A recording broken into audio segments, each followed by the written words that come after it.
դու չխոսաս, ես կասեմ։ Բոլորի գործունեությունը մեկն է։ Գուշակություններ անել եւ այն որպես կանխատեսում կամ հոգեբանական վերլուծություն մարդկանց վրա ծախել։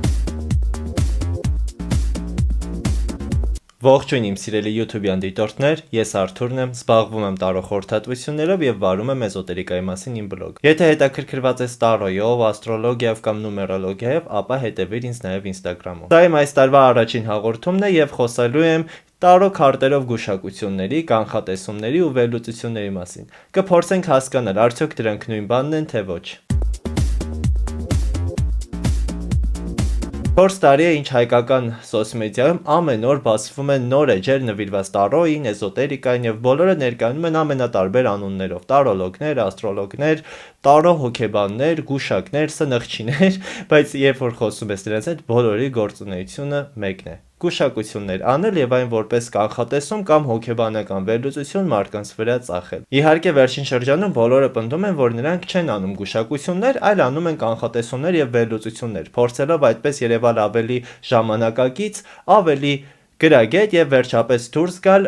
գուշակի պիտակի սահմաններից։ Բայց իրականում երբ նրանց հետ խոսում ես, հասկանում ես, որ նրանց արածը պարզ ու հասարակ գուշակություն է, որը ընդհանրապես չի տարբերվում կոֆեի բաժակ նայելուց կամ փողոցում գնչուների կատարած գուշակություններից։ Արդեն 3 տարի է ինչ ես վարում եմ իմ տարոյին նվիրված Instagram-յան էջը եւ 3 տարի շարունակ ամեն օր ես մարդկանց բացատրում եմ, որ ես գուշակություններով չեմ զբաղվում, որովհետեւ դեռևս մարդիկ տարո քարտեր ասելիս պատկերացնում են հանրահայտ հաղորդումների մեջի գուշակներին, էքստրասենսներին, ովքեր ինչ որ տեղերից ինչ որ ինֆորմացիա են ստանում եւ մարդու հետ առանց զրուցելու տալիս են նրան հենց այդ ինֆորմացիան։ Ես այդպեսին չեմ։ Քանի որ ես առաջինն էի, ով Instagram-ում սկսեց խոսալ տարոյի իրական ու գրագետ կիրառման մասին, հայտնվեցին շատ էջեր, ովքեր պարզապես կրկնօրինակեցին այն ամբողջ ինֆորմացիան եւ ներկայացրեցին իրենց բառերով, ինչու՞ չէ նաեւ հենց իմ բառերով, իրենց էջերում փորձելով ներկայանալ ավելի գրագետ ու կիրթ։ Սակայն հիմա կհասկանանք ինչ է կատարվում։ Այո, տարո քարտերի առաջնային կիրառումը գուշակություններն են, բայց հիմա դրա մասին չեմ խոսա, որովհետև արդեն խոսացել եմ իմ նախորդ Hermit Talks-ի շրջանակներում։ Ուստի եթե չես տեսել իմ նախորդ Hermit զրույցների հաղորդումը, ապա դիտիր այն, հաստատ քեզ կհետաքրքրի։ Գուշակություն, կանխատեսում եւ վերլուծություն։ Այս 3 գործառույթներն էլ մենք կարող ենք կատարել տարո քարտերով, բայց նրանց մեջ կա շատ հզոր եւ ֆունդամենտալ տարբերություն, որի մասին քչերը գիտեն կամ շատերը խոսում են, բայց չեն կիրառում։ Գուշակության պրակտիկաների նպատակը դա ապագան գուշակելն է եւ ապագայի մեզ դեռևս անհայտ իրավիճակները ինչ որ երևակայական կառավարման տիրույթում պահելն է։ Օրինակ ես հիմա գտնվում եմ ինչ որ մեկի հետ հարաբերությունների սկզբնական փուլում եւ ցանկանում եմ կռահել արդյոք այս հարաբերությունները կլրջանան եւ այն կավարտվի ամուսնությամբ թե ոչ։ Ես գնում եմ գուշակի մոտ եւ հարցնում. Ինչ կստացվի այս հարաբերությունների հետ եւ գուշակը այս պարագայում մեզ տալու է 2 պատասխան։ Կամ ամուսնանալու եք ամեն ինչ լավ է լինելու, կամ չէ, չեք ամուսնանալու եւ ձեր մոտ ոչինչ չի ստացվելու։ Հարցը շատ պարզ էր, պատասխանը ավելի պարզ եւ հստակ։ Եվ շատերին սա գոհացնում է, որովհետեւ շատերը ցանկանում են իրենց կյանքի պատասխանատվությունը գցել գուշակի, քարտերի, աստծո կամ ինչ որ այլ գերբնական երևույթի վրա եւ հետագայում եթե հարաբերությունները չստացվի, պատճառաբանել հետևյալ կերպ։ Դե նայողը ասել էր, որ մենք իրար հետ չենք լինելու, տենց էլ պետքա լիներ, Աստված տենց էր որոշել։ Այնինչը մարդկային հարաբերությունները շատ բարդ համակարգ են, որոնց վրա ազդում են ինչպես այդ մարդկանց ներքին զգացմունքները, համոզմունքները, վախերը, հուզական վիճակները, ինչպես նաև արտաքին աշխարհի այլ ազդակներ։ Եվ պարզապես փորձել հասկանալ դուք կամուսնանաք թե ոչ, դա հարցի շատ պրիմիտիվ եւ անպատասխանատու մոտեցում է։ Տարոյի մյուս կիրառումը դա վերլուծությունն է։ Վերլուծությունը երբեք ապագայի մասին չի կարող լինել, որովհետև մենք ապագայում չենք եւ դեռ չգիտենք ապագայում ինչ կա եւ չենք կարող վերլուծել մի բան, ինչը դեռ չգիտենք թե ինչ տեսք ու ինչ ձև ունի։ Տարո վերլուծություն ասելով մենք հասկանում ենք վերլուծել ներկայիս իրավիճակը, ներկայիս դեպքերը եւ անցյալի պատճառահետևանքային կապերը մեր ներկա կարգավիճակի հետ։ Ենթադրենք նույն օրինակով ես գտնվում եմ հարաբերությունների մեջ եւ ցանկանում եմ վերլուծել դրանք տարո մասնագետի հետ։ Այս անգամ ես դիմում եմ ոչ թե գուշակի, այլ դիմում եմ տարո խորհրդատուի։ Օրինակ Արտուրին, լսել եմ շատ լավ տարոլոգ է։ Եվ արդեն տարո մասնագետի հետ փորձում եմ վերլուծել իմ ներկայիս հարաբերությունները։ Եվ իհարկե գրագետ վերլուծությունը չի կարող սահմանափակվել մեկ հարցով։ Եթե գուշակի պարագայում ես հարցրել եի ամուսնանամ թե ոչ, վերլուծության պարագայում արդեն ուսումնասիրում ենք շատ ասպեկտներ, ինչպիսիք են իմ դերը տվյալ հարաբերություններում, իմ կողակցի դերը տվյալ հարաբերություններում, ինչպես եմ վերաբերվում ես կողակցից, ինչպես է կողակիցը վերաբերվում ինձ, ինչ ներքին վախեր ունեմ, ինչ վախեր ունի նա եւ նմանատիպ շատ հարցեր, որոնց պատասխանները ստանալով, վերլուծելով եւ քննարկելով հասկանում ենք հարաբերությունների ընդհանուր պատկերը։ Եվ սա հենց Տարոյի վերլուծական դրսևորումն էր, որը իրենից ներկայացնում է մի ամբողջ խորհրդատվություն, որը կարող է տևել անգամ ժամեր։ Եվ երրորդ կիրառումը դա արդեն կանխատեսական մոտեցումն է։ Կանխատեսումը բնականաբար ապագայի մասին է, բայց շատ մեծ ու ֆունդամենտալ տարբերություն կա կանխատեսման եւ գուշակության միջեւ։ Երբ որ մենք ասում ենք գուշակություն, մենք հասկանում ենք իրավիճակների զարգացման մեկ հնարավոր սցենար։ Շատերը կարծում են, որ գոյություն ունի կյանքի գիրք կամ ինչ-որ երկնային գրադարան, որտեղ պահվում է մեր ինֆորմացիան ապագայի մասին։ Եվ այդ ապագան մեկն է, եւ այդ գրքում կամ գրադարանում ինչ գրված է, դա էլ մեր հետ լինելու է։ Կանխատեսման եւ գուշակության ֆունդամենտալ տարբերությունը կայանում է նրանում, որ կանխատեսումը չի ենթադրում կյանքի զարգացման մեկ սցենար։ Կանխատեսման պարագայում մենք ընդունում ենք, որ մեր կյանքը կարող է զարգանալ բազմաթիվ տարբեր ձևերով, սակայն այդ բոլոր տարբերակների ու սցենարների միջև կա մեկ ամենից հավանականը, եւ կանխատեսման շնորհիվ մենք փորձում ենք հասկանալ հենց այդ մեկ ամենահավանական սցենարը։ Շարունակենք օրինակը։ Մենք վերլուծեցինք մեր հարաբերությունները եւ հասկացանք, որ այդ հարաբերություններում թե ես, թե կողակիցս մեզ զգում ենք մաքսիմում կոմֆորտ, ռեալիզացված, չենք ճնշում մեկս մյուսին եւ երկուսս էլ իրապես սիրում ենք։ Այստեղ արդեն կանխատեսումը կարող ենք տանել ոչ թե տարո քարտերով, այլ պարզապես սովորական տրամաբանական մտածողության շնորհիվ եւ հասկանալ, որ եթե մեր կյանքում ամեն ինչ օքեյ է, մենք չունենք խնդիրներ, ապա շատ տրամաբանական է, որ այս հարաբերությունները կավարտվեն ամուսնությամբ եւ այս պարագայում ամենից հավանական սցենարը զարգացման դա հենց ամուսնությունն է։ Բայց մենք չենք բացառում այն փաստը, որ բոլոր մարդիկ էլ փոխվում են, ունենում են աշխարհայացքային փոփոխություններ, ճաշակի փոփոխություններ, երբեմն առաջանում են արտաքին այլ հանգամանքներ, որոնք կարող են ազդել մարդկանց ներկայիս կյանքի վրա։ Օրինակները շատ են։ Օրերից մի օր ես հասկանում եմ, որ կորցրել եմ իմ հետաքրքրությունը կողակցիս հանդեպ, կամ կողակիցս որոշում է, որ ինձ չի սիրում, կամ օրինակ իմ մոտ սկսում են հոգեբանական լուրջ խնդիրներ, որը ինձ դրդում է նրան, որ ես դուրս գամ այդ հարաբերություններից, կամ ես դավաճանում եմ պարզապես իմ կողակցին, կամ էլ կողակիցս ուղղակի ընկնում է մեքենայի տակ եւ մահանում է։ Այսինքն կան շատ արտաքին այլ երևույթներ, որոնց տեղի ունենալու շնորհիվ մեր ամենահավանական սցենարը կարող է փոփոխվել։ Իհարկե դրանց հավանականությունը համեմատաբար շատ ավելի քիչ է, բայց հավասար չէ 0-ի։ Ուստի եթե գուշակը ասել էր այո կամուստանաք եւ նա 100% վստահ էր մեր ամուսնության վրա, կանխատեսումը նույնպես տարել էր այդ մտքին, որ այո ամուսնանալու եք, բայց ամեն դեպքում կանխատեսում ասելով մենք հասկանում ենք, որ կյանքը կարող է մեզ անակնկալներ պարգևել, ինչպես նաև մենք ինքներս կարող ենք փոխել մեր որոշումը։ Հիմա կասեք դե լավ, եթե կանխատեսողն էլ գուշակն էլ նույն պատասխանն էին տվել, էլ ինչ տարբերություն։ Տարբերությունը շատ մեծ է։ Երբ որ մենք դիմում ենք գուշակի, մենք ակամայից մեր կյանքի տնօրինման իրավունքը եւ մեր ազատ ընտրության իրավունքը հանձնում ենք գուշակի ձեռքը, հանձնում ենք քարտերին կամ մեր կյանքի սխալները, ինչ որ բացթողումները գցում ենք այլ արտաքին հանգամանքների վրա, ինչպիսիք են աստված, բախտ, ճակատագիր, կարմա եւ այլն, բայց երբ մենք կատարում ենք տարո կանխատեսում, այլ ոչ թե գուշակություն, մենք ընդունում ենք այն հանգամանքը, որ այո, տարբերակներից մեկը ավելի հավանական է, սակայն մենք մեզ ենք պահում մեր կյանքը տնօրինելու ողջ իրավունքը եւ մենք ենք հետագայում որոշում կայացնում շարունակել մեր կյանքը այնպես ինչպես կա, թե փոփոխություններ մտցնել։ Հիմա պարզ օրինակով փորձենք միասին ավելի պրակտիկ ձևով հասկանալ իմ թվարկած 3 ուղղությունների հիմնական տարբերությունները։ Ենթադրենք Պողոսը ընդունվել է աշխատանքի IT գրասենյակում։ Եկել է գուշակի մոտ հասկանալու արդյոք այդ գրասենյակում նա կդառնա մենեջեր։ Նշենք, որ Պողոսը դեռ նոր է ընդունվել եւ փորձ չունի։ Հիմա ինչ կասեր գուշակը տարո քարտերով։ Արդյոք մեր Պողոսը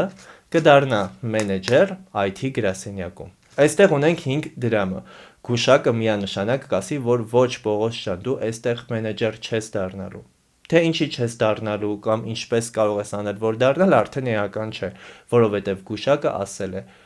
որ չես դառնալու։ Ինչի է գուշակը նման գուշակություն արել, որովհետև տարոյում 5 դրամը դա ֆինանսական խնդիրների ճգնաժամային փուլերի մասին է։ Եվ այսպիսով կավարտվեր սեանսը ու գուշակը կասեր, դե տուր ինձ այդքան բաղձալի 1000 դրամը։ Իսկ հիմա այս նույն 5 դրամի քարտը տանենք վերլուծության բաժին։ Եթե տարո մասնագետը գրագետ է եւ այս հարցին ունենք 5 դրամը, պատասխանը կրկին կլինի ոչ դրական, բայց կհասկանանք թե ինչու։ Ակնհայտ է, որ մեր անձը Պողոսը անունը միգուցե սխալ ասեմ, որտեվ մոռացա դեմից ինչ անուն էի ասել։ Կարճ իմ հիշողության մասին։ Հիմա այս նույն հարցին մոտենանք տարո վերլուծության տեսանկյունից։ 5 դրամը ակնհայտորեն այս հարցում չի խոսում ինչ-որ դրական պատասխանի մասին, բայց ինչու։ Մեր Պողոսը նոր էր ընդունվել այդ IT գրասենյակ եւ հետեւաբար չունի համապատասխան փորձ եւ գիտելիքներ մենեջեր լինելու համար։ Դեռ նրան պետք է նոր սկսել զարգանալ, նոր գիտելիքներ ձեռք բերել եւ այստեղ ես հաճախ ասում եմ, որ տարոյում կարևոր են սիմվոլները, պատկերներն ու մանուկները։ Ինչ ենք մենք այստեղ տեսնում։ Մենք տեսնում ենք տխուր մարդ, այս պարագայում դա Պողոսն է, որովհետև չի դարել մենեջեր, տեսնում ենք վերևում 5 դրամները, տեսնում ենք այստեղ հերվում դրած բանալին եւ կողպեքը։ Այսինքն Պողոսը ունի այդ խնդրի լուծման բանալին, կողպեքը այս պարագայում խնդիրն է, իսկ բանալին այդ լուծումն է։ Սակայն նա բանալու վրա ուշադրություն դարձնելու փոխարեն ընկել է իր մտքերի, իր տագնապների ու դեպրեսիաների մեջ եւ տխրում է։ Այնինչ վերլուծության ընթացքում մենք իհարկե կհասկանանք, որ այս պահին դեռևս Պողոսը պատրաստ չէ մենեջեր դառնալու, բայց արդեն հավելյալ հարցերի շնորհիվ, ինչպես նաև նումերոլոգիական կամ աստրոլոգիական անալիզի շնորհիվ կհասկանանք, թե ինչ քայլեր պետք է ձեռնարկի Պողոսը իր մասնագիտական գիտելիքները բարձրացնելու, իր բրենդը զարգացնելու եւ մենեջեր դառնալու համար։ Կամ հնարավոր է, որ Պողոսին պետք չէ դառնալ մենեջեր այդ կազմակերպությունում, որովհետև շուտով նա ստանալու է օրինակի համար աշխատանքի առաջարկ մեկ այլ օֆիսից ավելի բարձր աշխատավարձով ու ավելի լավ պայմաններով։ Սա նույնպես զարգացման հնարավոր սցենար է։ Ինչևէ, վերլուծության ընթացքում մենք արդեն մյուս հարցը կտանք, թե իսկ ինչն է խանգարում Պողոսին այս պահին դառնալ մենեջեր։ Ուժի բացակայություն։ Ինչն է խանգարում, հա, այստեղ հարցի շրջանակում կարևոր է հասկանալ, թե քարտը ոնց է մեկնաբանվելու, եւ քանի որ հարցը արդեն ինքը ուներ բացասական ենթատեքստ, որովհետեւ խանգարող հանգամանքի մասին ենք խոսում։ Ուժը նույնպես պետք է դիտարկենք բացասական ենթատեքստով։ Իսկ այս պարագայում, եթե ուժի քարտը ունենք, ուրեմն ուժը դեռևս բացակայում է։ Չկա այն փորձը, այն ուժը, այն գիտելիքը, որը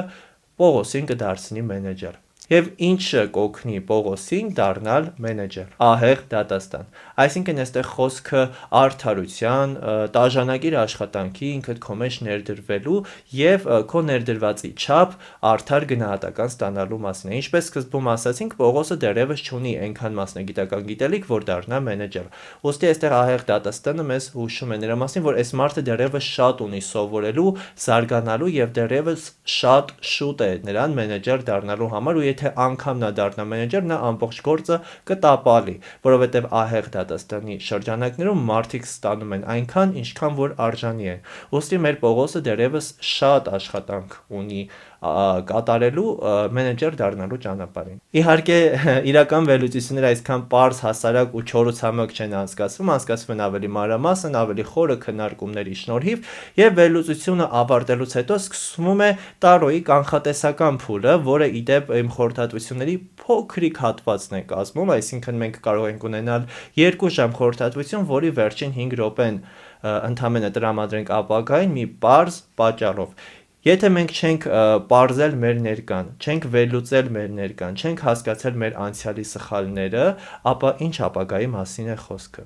Եթե առանց անցյալի սխալները հասկանալու, առանց ներկան վերլուծելու մենք միանգամից փորձենք կպնել ապագային, մենք ապագայում կկրկնենք նույն սխալները, կունենանք նույն բացթողումները եւ կրկին կհայտնվենք այն վիճակում, որում որ մենք հիմա ենք։ Իսկ եթե չենք ցանկանում, որ մեր ներկայիս իրավիճակը կրկնվի, մենք պետք է այն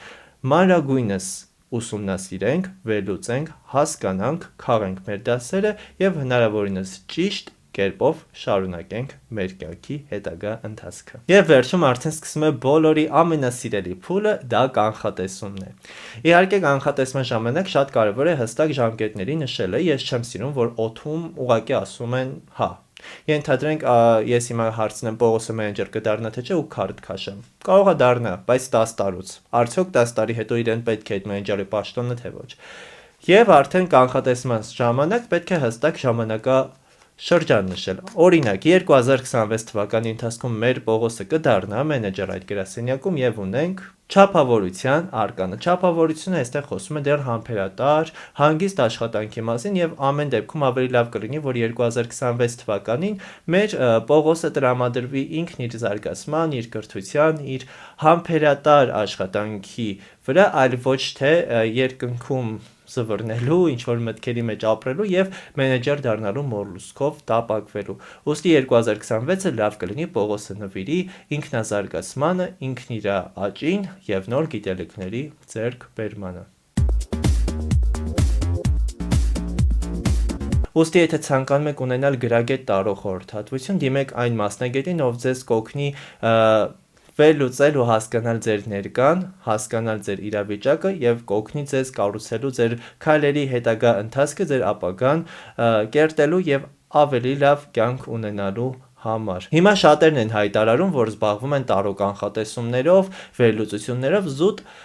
ավելի գրագետ եւ ավելի ցիվիլ երևալու համար։ Այդ ժամանակ ես ձեզ պարզապես խորհուրդ կտամ կարդալ այդ մարդկանց գրառումները, եթե իհարկե նրանք ունեն գրառումներ, լսել այդ մարդկանց խոսքը, հասկանալու համար, թե որքան գրագետ է նրանց խոսքը, որքանով են նրանք տեղեկացված իրենց անելիքներից եւ արդյոք նրանք չեն փորձում գուշակ մանուշակի տեքստերը ձեզ վաճառել որպես վերլուծություն ու կանխատեսում։ Հիշեք, որ գրագետ տարող խորհրդատվությունը ենթադրում է ներգրավվածություն թե տարո մասնագետի եւ թե այցելուի կողմից։ Իրական մասնագետը կարիք չունի ինչ-որ մեկին ինչ-որ մի բան ապացուցելու, բոլորին ցույց տալու իր էքստրասենսոր ունակությունները եւ ձեզ լրացնելու, ասելու դու չխոսաս, ես կասեմ։ Այդ մարդիկ ուղակի